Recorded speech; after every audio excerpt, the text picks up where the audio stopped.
Welcome to Karma Chronicles. Please like the video and subscribe. Let's begin. My phone buzzed in my lap just as the training rep handed out the updated HR compliance packets. I glanced down. Mark. Probably something dumb. Maybe he couldn't find the extra keys or locked himself out again. I slipped out of the conference room and answered, "Hey, what's up?" He didn't even say hi. His voice was clipped and flat, like he was reading a damn grocery list. "I'm filing for divorce. I already sold the garage. Ashley and I are moving to Texas next week." For a second, I just stared at the hallway wall. Pale blue corporate artwork, fluorescent lights buzzing, all of it suddenly way too sharp. I blinked. "You sold the garage?" "Yeah," he said, like it was nothing. "We needed the cash for the move. You'll get your share after it all clears. Don't worry." My throat tightened, but I didn't let it show. I kept my voice even. "And Ashley? That's your plan?" "She's pregnant?" That one hit. I felt it low in my gut, like someone had yanked the floor out from under me. He kept going like I was a secretary he was laying off. "Look, this doesn't have to get messy. I'll send the paperwork through a friend's lawyer. We'll handle it like adults." Like adults. Right.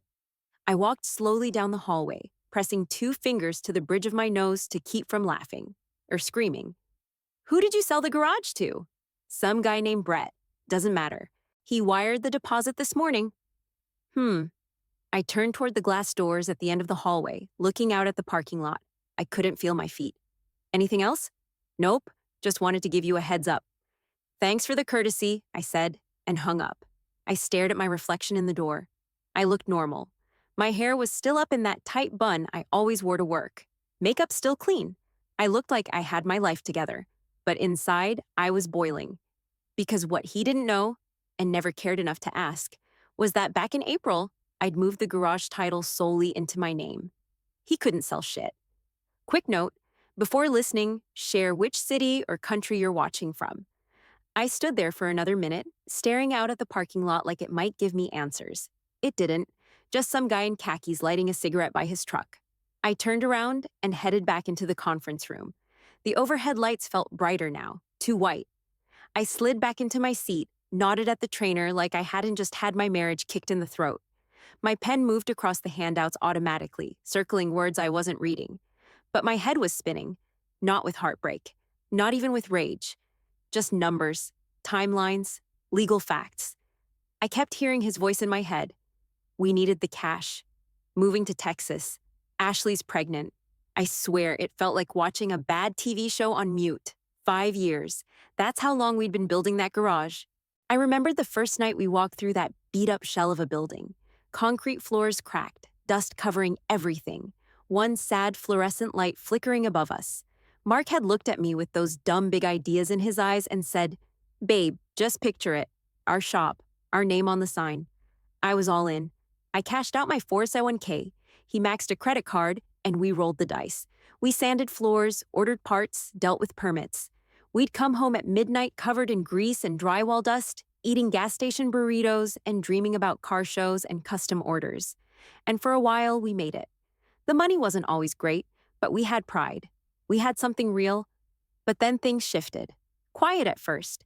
He started brushing off money talks, pushing the books aside when I asked about inventory costs or deposit checks. I'd find unlogged purchases or big chunks missing from the joint account. Every time I brought it up, he acted like I was nagging. "Jesus, Kelly, I've got it handled," he'd say, waving me off. "You worry too much." No, I didn't worry enough. I slid my phone into my lap and texted Denise. "Me. Need to talk ASAP, garage issue, divorce. Mark pulled some shit. Denise, call me, now." I excused myself again, walked into the hallway, and dialed. She answered on the first ring. "Hey, what the hell happened?" I didn't sugarcoat it. "Mark called out of nowhere. Says he's divorcing me. Said he sold the garage to some guy named Brett. He's moving to Texas with some chick named Ashley. She's pregnant." There was a pause, then a sharp inhale. "Please tell me you kept the title in your name." "I did," I said. "Switched it in April after that sketchy loan he took out without telling me." "Thank God. Then he can't legally sell a damn thing. That garage is yours. Fully. No one can touch it unless you sign something." "I didn't." "Then he just committed fraud," she said flatly. "Send me any paperwork you have." LLC registration, title doc, all of it. I'll start tracking down this buyer. What was the name? Brett. That's all he said. I'll find him, she said. You don't worry about that. I let out a shaky breath.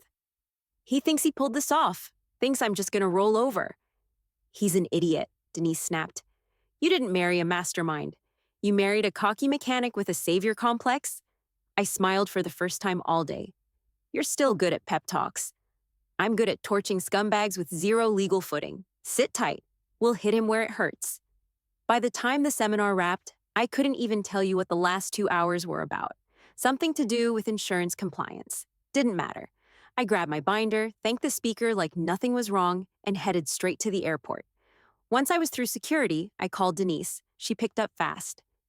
I got in touch with Brett, she said right away. He's real, lives in Houston, runs some kind of performance tuning shop. Said he met Mark through a Facebook group. I rubbed my temple. Please tell me he didn't pay in full. No, she said, but he wired $5,000 as a deposit. Thought he was getting a steal? He's pissed. Good. Don't worry, I already explained the garage was never Mark's to sell. Send him copies of the ownership papers. He's not going to press charges, yet, but he's willing to cooperate. Says if Mark doesn't refund the money, he'll sue. And the letter? Emailed and mailed it. Certified. It lays out everything. Timeline, ownership status, transaction fraud. I gave Mark 72 hours to respond. I let out a breath. Thanks, I'm landing in 2. I'll handle the rest. When I pulled up to our house, Mark's truck was still in the driveway. Of course it was. I didn't waste time. I walked straight in, didn't bother knocking. Same ugly brown carpet. Same stained couch he swore he'd reupholster 3 years ago. The place smelled like grease and cologne, the kind of mix that used to mean he was home late from the garage. Now it just made my skin crawl. I dropped my bag by the door and went straight upstairs. His dirty laundry was still in the corner. Bed unmade, bathroom mirrors streaked with toothpaste. He hadn't packed a damn thing. Fine, I didn't come back for peace. I came back for the fight.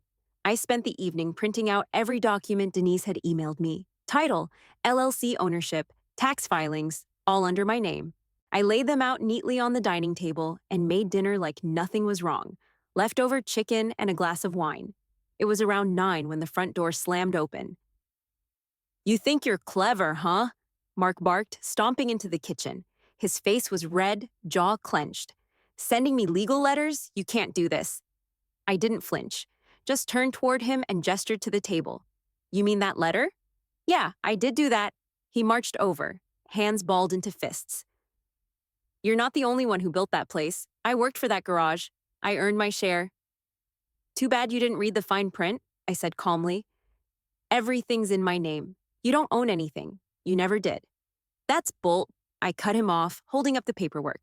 Here's the title transfer, dated April 2nd. Here's the LLC registration. Sole proprietor, me, not joint, not yours, just me. He froze. His mouth opened, then shut. His eyes flicked across the papers like they'd personally betrayed him. I stepped forward, my voice low. You tried to sell something that wasn't yours, Mark. That's fraud. Brett knows. He's not happy. Denise gave you 72 hours to fix this before we escalate. You're really gonna ruin me over this? No, I said. You did that all by yourself. He didn't say anything after that. Just stood there like a kicked dog, blinking. Then he turned and walked out without another word. I didn't follow, didn't call out. I just picked up the papers, stacked them into a folder, and poured myself another glass of wine. The next morning, I woke up to 3 missed calls and 2 voicemails from Mark. I didn't listen right away, just stared at the screen while the coffee brewed, watching his name sit there like a stain that wouldn't come out. When I finally hit play, the first one was all bark. You think this is over? You think you can just steal the business from me? I built that garage with my own 2 hands, Kelly. You're not gonna win this? I swear to God, I'll make sure you regret screwing me over. I deleted it mid-rant. The second one was worse, softer, weaselly. Look, maybe we rushed into things. Maybe Ashley got in my head. I was angry, all right. I didn't mean to blindside you. Let's just sit down and talk. You're not really gonna press charges, are you? Pathetic. I called Denise and put her on speaker while I folded laundry. He's leaving threats now, I said. Keep the voicemails, she replied. They won't help him in court, but they sure as hell help us. You think he's dumb enough to keep pushing this? She snorted. Kelly, he tried to sell your business without asking. Dumb isn't a stretch. She said she'd prep the fraud complaint just in case Brett decided to follow through. We weren't filing yet, but I wanted it ready. Mark needed to know I wasn't bluffing. Around noon, I texted Janice, bring boxes and wine. It's eviction day. She showed up less than an hour later with a stack of cardboard and a bag of peanut M&Ms. Where's his crap? She said, dropping everything on the living room floor like she was hosting a yard sale. Start in the closet. I'm doing the garage. We spent the next few hours tossing his life into boxes. Janice held up one of his awful flame-printed shirts and made a gagging noise. This should go straight to hell. I cracked a smile for the first time in days.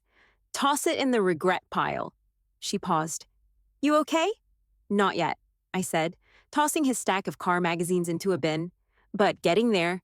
We kept working. She told dumb stories about her ex from years ago who tried to grow weed in their coat closet. I told her about the time I caught Mark trying to fix the dishwasher with duct tape and a butter knife. By hour 3, the place was lighter. Not clean yet, but clearing out. It wasn't just his junk I was packing up. It was all the stuff I'd let slide for too long. The dinners I cooked while he played video games, the way I covered payroll when he forgot to invoice, the times he called me emotional for asking simple questions about money. I'd always convinced myself we were partners, but I was just the safety net he never thanked. Janice plopped down on the couch and cracked open a can of soda. He's gonna lose it when he sees this. Let him.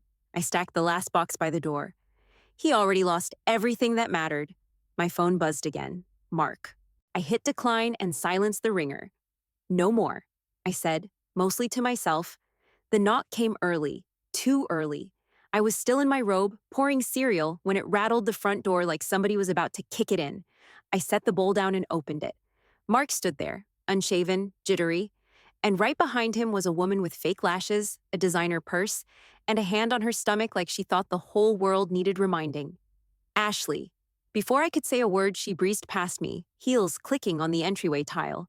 So, where are we sleeping? She asked, looking around like she'd just bought the place. I shut the door hard and turned on them both. You're not staying here, Ashley blinked, confused. Excuse me? You heard me. This is my house. You're not welcome. Get your things and go. Mark stepped forward, voice low but shaking. Kelly, don't do this. We just need a couple weeks, that's all. No. Ashley let out a short laugh, looking me up and down. Wow, you really don't want to make this harder than it has to be. Mark told me everything. This is his place, his business. You're just dragging it out because you're bitter. That was it. I walked over to the dining table, grabbed the same folder of documents I'd left out for Mark, and slapped it down on the counter. Take a good look, sweetheart. Sole ownership. House in my name. Garage in my name. Every asset legally mine. Your boyfriend didn't tell you that part, did he? Ashley's smile faltered. She turned to Mark. What's she talking about? Mark's jaw clenched. She's twisting it. I shoved the papers toward her. You wired a deposit for a business he didn't own, didn't you? Because he tried to sell it behind my back. He committed fraud, and he dragged you right into it. Ashley's head whipped toward him. You told me you sold it. You said the money was ours for Texas. Mark's voice cracked. Babe, listen. No, she snapped, pulling her arm away when he reached for her. Tell me right now. Did you actually sell it? He hesitated just a second too long. That was all it took. Ashley's face hardened. You son of a bitch. I leaned against the counter, arms crossed. He never had the right. He tried to screw me, and in the process, he screwed you too. That's the guy you're banking on. Ashley glared at him, voice rising. You lied about everything. The business, the money, even this house. You had me thinking we were moving to Texas with a fresh start, and you don't even have a damn roof to offer me. Ash, come on, Mark begged. We can still... She cut him off, grabbing her purse. Don't ash me. I left my apartment for this? You're pathetic. And just like that, she stormed out the front door, heels pounding down the steps, slamming her car door so hard it rattled the window panes. Mark stood frozen, shoulders hunched, staring at the floor. I didn't move. Guess she figured out what I did. You've got nothing left to sell, Mark. Not me. Not the house. Not the garage. Nothing. He finally looked up, eyes glassy. You think you won? You think this makes you better than me? No, I said coldly. It just makes me free. He opened his mouth, then shut it. For once in his life, he had no comeback. He shuffled toward the door, still muttering to himself. This isn't over. I followed, opened the door, and gestured outside. It's over, you just don't realize it yet. He stepped onto the porch, looked back like he wanted to say more, then walked down the steps and disappeared into the street. No Ashley trailing behind him this time. I closed the door and locked it. My hands were steady. I'd barely locked the front door behind Mark before I heard his engine start, stall, then idle out front like he couldn't make up his damn mind. A few minutes later, the knock came again. Softer this time. I opened it halfway. What? He looked wrecked, pale, sweaty, hands twitching in his jacket pockets. Can we just talk? You had 5 years to talk, I said. You wasted every one of them. He shifted his weight, glancing at the floor. I messed up, okay? But we don't have to blow everything up. We can sell the garage the right way this time, split it, start fresh, clean. I almost laughed. You're still trying to flip what doesn't belong to you. I'm trying to fix this, he snapped. You don't have to be a damn ice queen. I stepped back, grabbed the manila envelope off the kitchen counter, and held it out. You want to fix it? Sign this. He stared at it like it was a loaded gun. What's this? Divorce. Denise drew it up. It's fair. Quick. You sign it? We're done. Mark took it, flipped through the pages without reading a word. You really think I deserve this? You think I don't? I crossed my arms. You sold me out for someone younger with a baby bump and fake lashes. And when it blew up in your face, you came crawling back. You didn't just break this, Mark. You tossed it. I'm just finishing what you started. He didn't argue, just stood there, silent, still flipping through the pages like maybe the ending would change. Pens on the counter, I said, and walked away. 15 minutes later, I heard the scrape of cardboard on the floor. He was packing. I didn't say anything. I didn't offer help. I sat in the living room and waited for the last box to clear. He loaded it all into his truck. Clothes, tools, dumb car parts he swore were worth something. Then he stood in the doorway like he wanted a blessing. I gave him none. He finally muttered, I'll let Denise know once I get everything notarized. I nodded once. Don't come back. The door clicked shut behind him. I waited until his taillights disappeared, then walked straight to the kitchen drawer, pulled out the spare key, and tossed it in the trash. I texted the locksmith, changed the locks that afternoon, and then took the longest shower of my life, scalding hot, head against the wall, letting every ounce of tension bleed down the drain. That night, Janice showed up with pizza, 2 bottles of wine, and 0 questions. We sat on the couch with paper plates and full glasses. To fresh starts, she said, holding up her drink. I clinked mine against hers, looked around the room, and let out the first real breath I'd taken in months. The next morning, I pulled into the garage lot with a coffee in one hand and a paint can in the other. The office looked like hell. Beige walls stained with fingerprints and grease smears, the corkboard cluttered with years of junk, faded invoices, a warped calendar from 2021, and that dumb bumper sticker Mark thought was funny. Real men don't ask for directions. I ripped it all down. Hour by hour, I made it mine. Repainted the walls a deep slate gray, clean, sharp, nothing soft about it. I swapped the old blinds for blackout shades, threw out the warped desk, and bought a secondhand drafting table from a guy down the street. I rewired the lamp myself, burned through a playlist of angry country songs, and didn't stop until every trace of him was gone. By noon the next day, the whole place felt different, like it was finally breathing again. And so was I. Denise called while I was organizing the tool cabinets. No charges, she said. Brett's not pursuing. He just wants his deposit back, which Mark's gonna have to figure out. Fine by me, I said, sliding a socket wrench into its drawer. And the divorce? Moving fast. He signed the financial disclosures, no red marks. Court dates already on the books. Good, I said, wiping my hands on a rag. Let's get it done. Later that afternoon, Mark started texting. Mark, I don't deserve this. You're really just throwing it all away? Mark, you think you're better than me now? Just remember who helped you build that place. Mark, you'll regret cutting me out.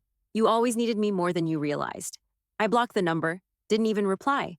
Because every day that passed, I felt lighter. I was showing up early to the shop again. Not because I had to, but because I wanted to. I rewrote our intake forms, raised our rates, cleaned out the backroom inventory Mark never managed. Customers noticed. So did I. Janice stopped by one afternoon with iced coffees and a smirk. This place looks incredible. Honestly, it's like it finally caught up to who you are. I should have done this years ago, I admitted, sweeping a pile of rusted bolts into a bin.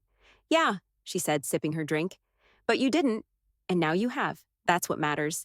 I looked around at the fresh paint, the polished floor, the shelves labeled in bold Sharpie. It didn't just look better. It felt right. Mine. All of it. I was reorganizing the filing cabinet in the back office when it slipped out, a photo stuck between two old tax folders. Me and Mark, 5 years younger, covered in grease, smiling like idiots. That first week after we opened the garage, standing in front of the sign we painted by hand, we looked happy. Or maybe just naive. I sat with it for a second, thumbing the bent edge, heart tight in my chest. Not from love, not even sadness. Just the weight of everything we didn't know yet. I walked to the desk, opened the top drawer, and slid it in under the office supplies. I didn't throw it out. But I wasn't hanging it back up either. That chapter was done. 2 days later, Denise called. "It's official," she said. "Judge signed off this morning. You're divorced." I let out a breath I didn't realize I'd been holding. That's it? That's it. No drama, no contest. Just done. I didn't cry. I didn't smile. I just stood there in the middle of my shop and nodded. Later that night, Janice and I grabbed dinner at that cheap Italian place we used to hit before life got heavy. We ordered wine, too much bread, and way too much dessert. Halfway through the second glass, she raised her eyebrows at me. "So, you feel different?" I twirled my fork in my pasta. "Honestly, I don't feel single. I just feel free." She grinned. "Good. You earned that." We talked for hours about dumb TV shows, her dating life, some guy from her gym who keeps trying to flex in her direction. It felt normal. It felt easy again. On the drive home, I started thinking. The shop had been breaking even, but with some work it could grow. Maybe hire another tech. Maybe add an engine bay out back. Maybe rebrand with a new name. My name. Hell, maybe even move. Fresh state, fresh market, no ghosts. I didn't have a full plan, but for the first time in years, that didn't scare me. I pulled into my driveway, lights still on in the front window, the house finally quiet in a good way. Not empty, just mine. I stayed late at the garage that night, sitting at my new desk with the shop lights off, and just the office lamp casting a soft glow on the walls I painted myself. It was quiet. No Mark yelling over the radio. No dumb jokes taped to the cabinets. No tension in my chest every time I walked through the door. Just peace. I leaned back in the chair, legs stretched out, sipping the last of my coffee. It still hit me sometimes, how close I came to losing all of it. Not just the garage, everything. He really thought he'd pulled one over on me. Thought I'd fold, cry, give in, roll over like I always had before. He banked on me being too loyal, too soft, too slow to catch on. But that was his mistake. He underestimated me. He thought because I was quiet, I was weak. Because I let things slide, I'd always let them. He forgot who built this place right beside him. He forgot who did the paperwork, the invoices, the tax forms, the long nights sorting out payroll when he couldn't be bothered. He forgot I was never just along for the ride. I was steering, even when he acted like he held the wheel. Well, now the wheel was mine. Fully. I glanced at the workbench near the bay door, the parts lined up for tomorrow's rebuild. No one could take this from me now. And for the first time in years, I wasn't afraid of what was next. I was ready. Hell, I was excited. I stood, turned off the lamp, and walked out into the garage. The place smelled like oil and paint. Familiar. Honest. Real. I locked the main bay door, stepped out into the cool night air, and pulled the chain shut behind me. The street was quiet, just the buzz of a street lamp and the sound of my boots on the gravel. I took one last look at the building, then smiled. This wasn't just the end of a bad marriage. It was the start of something better.